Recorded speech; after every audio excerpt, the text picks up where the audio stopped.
Fourth.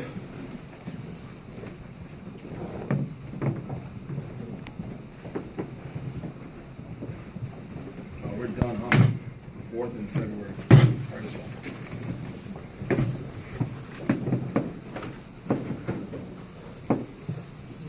I'll wait for you guys. That was a lot of fun tonight. I just thought that was a great game. Give Iona credit. Kaj and AJ really stepped up. I thought Tim did some good things against our zone. There's a reason they're so good offensively. They got their 20th win. I take my hats off to them. They shot the ball. 61% clip, 71 in the second half from three. It was an 18 differential. They did what Iona does. They make tough shots. Kelvin stepped up, made a huge three late in the game in the corner. We kind of were playing him as a non-shooter, and I give him credit for stepping up and making that. We missed some easy opportunities. We didn't shoot the ball particularly well. That happens. Came down to possession here, possession there, and they their upperclassmen stepped up, made some plays, and again I take my hats off to them. And quick turnaround for Sunday. You had some shooting slumps in the game. First, how did you guys manage to stay in the game despite your shooting slumps, and how did that impact you guys? How do we stay in the game? I mean, we weren't playing the Atlanta Hawks. We're not bad. We did turn them over 21 times. We made one more field goal than them. We had a 17 differential from field goal attempts. So I think we did some good things. I don't know if you follow us. Our game's never been about making shots. It's been about being able to kind of muddy the game, turn teams over, get out in transition, create tempo, play on our terms. And I thought we did that. We just shot it horribly, and they shot it really well. So to answer your question, I think our ability to kind of turn them over, we kind of got to Kelvin and David. They had 13 combined. AJ and David had, I think, 14 combined between the two of them who handled the ball. So that gave us a differential of 17. But we didn't capitalize on that. When you have a 17 differential, you want to shoot 40 to 50% on that differential, and that'll give you a plus 16. Because if you have 17 differential, now let's say you go 8 for 17 on that, that's 16 points you should have, and we didn't do that tonight. But I thought we limited their possessions, so that always helps. Steve, in terms of the possession where English makes the 3-point, yeah. Okay. Ideally for you, how do you want that defended? Are you content with the switch, or did you we want the switch. We want the switch. Yeah, that's something we've charted. We want the switch.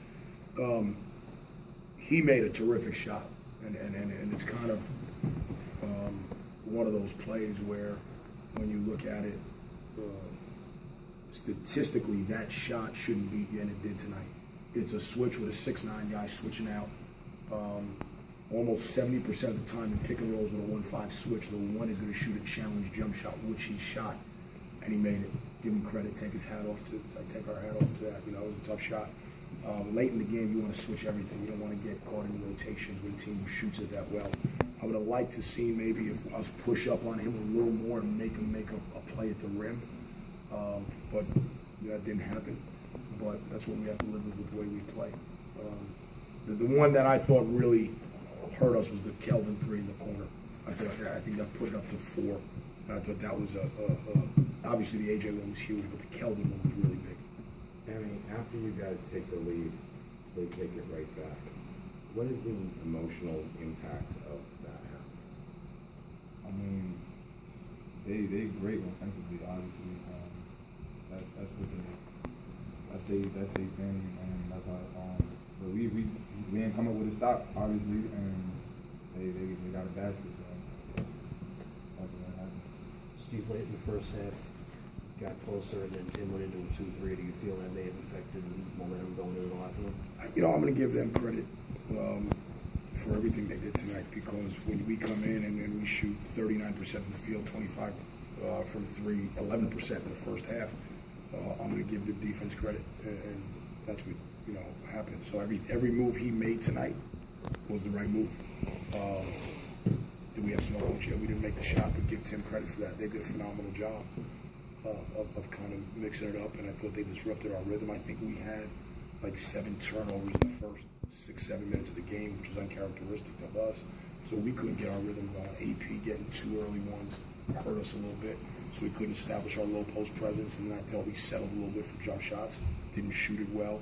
They really shaded Shane, and you know, that's what happens. But yeah, I mean, listen, whether he was zone, man, whether he was on the nickel, dime package, prevent, whatever he went to was working tonight. So I got good coaching. Got some of the bench going tonight too. CA had some quality minutes, Yeah. and also Zane taking the last shot in the final seconds. What does that say about how much confidence he's developed and how much more you trust him late in the game? Oh, I have a lot of confidence in Shane offensively. The problem is defensively right now. Zane, yeah, I have a ton of confidence in him offensively. The problem is defensively, he doesn't know our schemes and rotations the way he should. Offensively, he's terrific. He's going to be a big time scorer in this league. CA came in and gave us phenomenal minutes. I thought his size, his activity, but he had a good bounce to him. You know, he was a little late on one rotation, but that's okay. You know, I thought he did a great job spelling AP, and you know, so I was happy with their production. Even Jermaine, I thought came out and had a different look to him. I thought he had a little bit. His urgency was better. In terms of the last possession, how close was it to what you drew up? It's exactly what I drew up. I wanted to bring Shane off as a decoy, and I was going to pinch in for Zane coming out to 5. I thought they would switch it, which they did with Cashmere said, and Zane would have the ability to shoot over him at 6'8", 6'9". They did a really good job of challenging it, and I didn't think Zane would square into it. But it's exactly what I wanted. We didn't make the shot, but I'm okay with that. That's going to happen. That's part of the game. Steve, to play them as hard as you did tonight with a younger roster than last year, what does that say about this team moving forward to not only contend but maybe? No, I looked at us. We were 4-1 last year in overtime games. This year we were 1-4. We lost to Ryder twice in OT. We lost to UMass in OT. We beat St. Peter's tonight. We play Iona to 3. We've had some tough losses. It actually reminds me of the Iona team 2 years ago that I stumbled down the stretch a little. Not that we're stumbling by any means, but had some tough losses. Then wound up winning the whole thing and beating us to go to the NCAA. And I kind of see that. You know, we're a player 2 away, and you know, we'll get it again.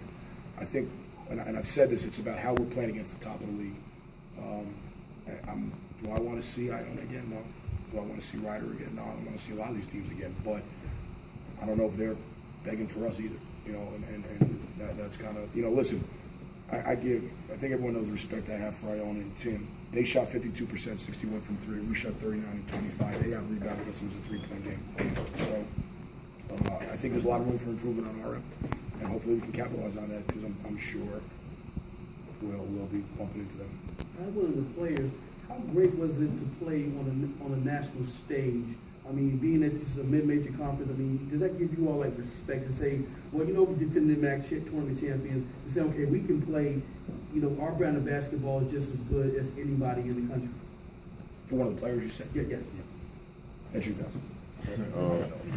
I mean, well, obviously it feels good, you know, to play in front of a home crowd like that, and you know, that's one of the biggest rivalries in New York basketball right now. And you know, Coach always talks about our brand, and it feels good to play our way of basketball and on a national stage. So, you know, it helps for recruits, it helps for us, and for the guys that's graduating, whether that's Emmy or Sean, including myself.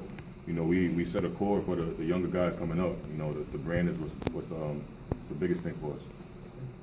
For the players, it's obviously 2 tough losses against the 2 top teams in the league right now.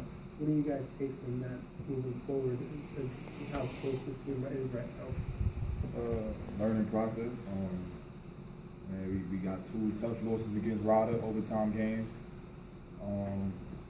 We just played Iona to the wire, and it just shows that we right there. And it just comes down to 1 or 2 plays that we got to lock into and just watch more film and learn more, and get the younger guys ready and have the older guys ready also.